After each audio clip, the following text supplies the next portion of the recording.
with us. You are certainly the most popular presidential candidate in Nigeria right now among young people. There is just so much momentum behind you. But here's the problem. Nigerians are used to being disappointed by their leaders. And when you think about some of the problems that are facing the country right now, they're systemic. I'm talking about corruption. I'm talking about oil theft. I'm talking about insecurity. I'm talking about the fiscal hole that Nigeria is in right now. Can all of that really be solved by one person? Well, if you have a leader that is competent, have the capacity and commitment to start dealing with it, you're not going to solve it overnight. But there will be a clear, visible, measurable attempt to dealing with it. And they're things that are solvable. They're things that can be dealt with decisively. But you have to have a leader that, if you look at what he's been able to do in the past, you can say yes. If indeed you do become Nigeria's next president. Nigeria, as you know, is broke. It is barely able to service its debt. It spends so much more than it earns. What are your plans? Just from a concrete perspective, what are your plans to take Nigeria's economy off of life support? Well, a variety of things. One is that you have to deal decisively with the issue of security. It's impacting negatively on your economy today. You have to deal with it head on, because you have to get your farmers to go back to farm and start ensuring that the vast land of the north are invested, are cultivated on. You have to start pulling people out of poverty as quickly as possible. You have to reduce aggressively cost of governance and deal with the issue of corruption. Anyone who knows anything about Nigeria knows that it has this embarrassing reputation of, despite the fact that it is Africa's largest oil producer, it imports refined fuel. What is your plan for transforming Nigeria's economy from a consumption economy to a production economy? Let me use the issue of oil, for example. There's no reason why our refineries cannot work. There's no reason why we should not encourage private sector to build refineries and operate them. And they're not rocket science. It can be done as quickly as possible. You can use today decide to remove the fuel subsidy, use the resources to support critical areas of production, from critical infrastructure to education to supporting investment in refinery, which will be, like I said, done within a shortest possible time. A lot of Nigerian presidents have come in and talked about revitalizing the manufacturing sector, investing in refineries, but change, as you know, has been very, very slow. Why is it going to be different with you? And what would you say were the biggest hurdles in making sure that all of the things that you've just listed come to pass? Well, what people need to do is to go and look at what I promised as a state governor when I said I'm going to turn around education, health, pull people out of poverty, bring sanity and civility in governance in Anambra State, whether that happened or not. When I said we're going to save money, did we do that? I want to talk about one of the other sort of major issues that Nigeria is grappling with right now, and that is, of course, violence and insecurity.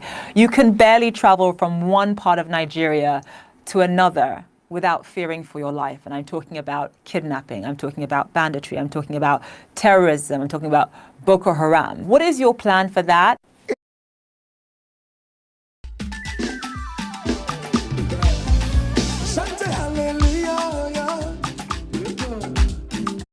Plan for that? You know, I did say that initially, that what we need to first set down is issue of security. Because unless you have security, the farmers can't go back, You can't attract investment. Nobody will ever want to go to an insecure place. And you can deal with that. There's so many, you need to do a lot of work, reorganize your security architecture, ensure that there's multi-level policing. Issue of state police has to be decisively dealt with. There's so many things you need to do. You need to bring in more personnel into the security system, equip them properly, ensure that they are properly motivated to deal with the issue of security, because the need it is the most important thing Nigeria needs today. As you know, you and I are both Nigerian, we're both Igbos, we're both from southeastern Nigeria. Nigeria is a very hard country to hold together. You've got 200 million people, so many different tribes, so many different competing interests and ideas. And when you think about the fact that, you know, you're from the southeast, how easy is it going to be to rally Nigerians perhaps from the north behind you? That's got to be on your mind. That is what it was yesterday. Another problem, because we have been able to elect people based on ethnicity, religion,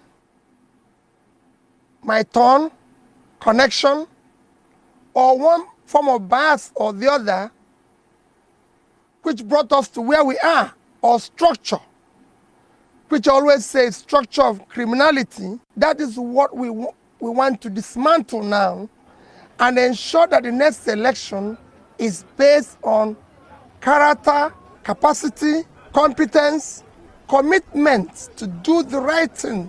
Nigeria is now not just in a physical mess, it is at the last stage to collapse. The people in the north don't have a secure place. They don't have good roads. They don't buy bread cheaper than people in the south. So is the people in the south.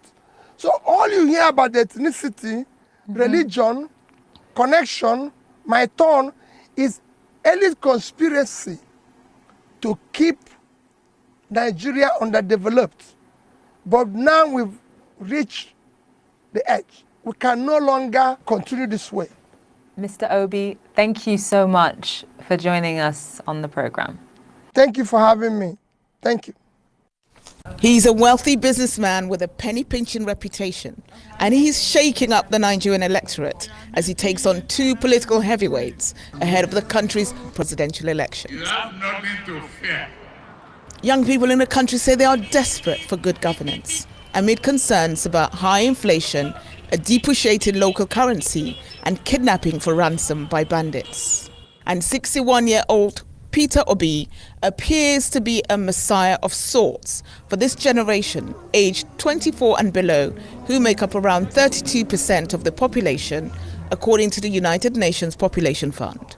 Wayumi Lube is 24 and is one of the organizers of a movement supporting Obi known as Obedience. The Obedient movement is pretty simple. We're just a group of frustrated Nigerians who want good governance. It's as simple as that. And we're running for presidency. Each and every one of us in the Obedient movement is running for presidency through Peter Obi. Obi is a former governor of Anambra and is seen as a credible alternative to the two parties that have dominated politics since the end of military rule in 1999. The Obedience movement is powered by social media and similar to the NSAS protest, also nicknamed Sorosoki, or Speak Up Against Police Brutality, in October 2020. The Obedience movement continues to gather pace and gain momentum. We must force. Listen to what Peter Obi just did. Going live and pandering to Tinubu's political jobbers is not just a mistake, it is dangerous. Because let's call it what it is. Counterproductivity. These political jobbers do not see humility as strength. No, they see it as weakness. The moment you extend a hand of friendship, they do not clap for you. They sharpen their knives. They say, we have broken him. Let us press harder and put that. Is why Nigerians keep sneaking. Because instead of comforting the system, leaders keep appeasing it. Let us be brutally clear. Pandering does not just tame these people, it fuels them. You do not beg people who thrive on rigging, on ethnic manipulation, on looting our future, looting our children's future. You confront them, you expose them, you put them on a defensive. That is how you should work. If Obi truly want to be the face of change, he must stop giving the illusion that Tinubu's political machineries are partners in progress. They did not. They are not. They are the very thing. They are the very people holding this country down. They are the very people holding this country down because they don't like progress. And here is the counter narrative. Nigeria does not need another political leader trying to make peace with those political jobbers, with Tinubu's political jobbers. Nigeria needs a leader with fire in his bone. Someone who says, I will not sit at the same table with the people destroying the nature. Because let us face it, when you dine with jobbers, you do not convert them. You only end up smelling like them.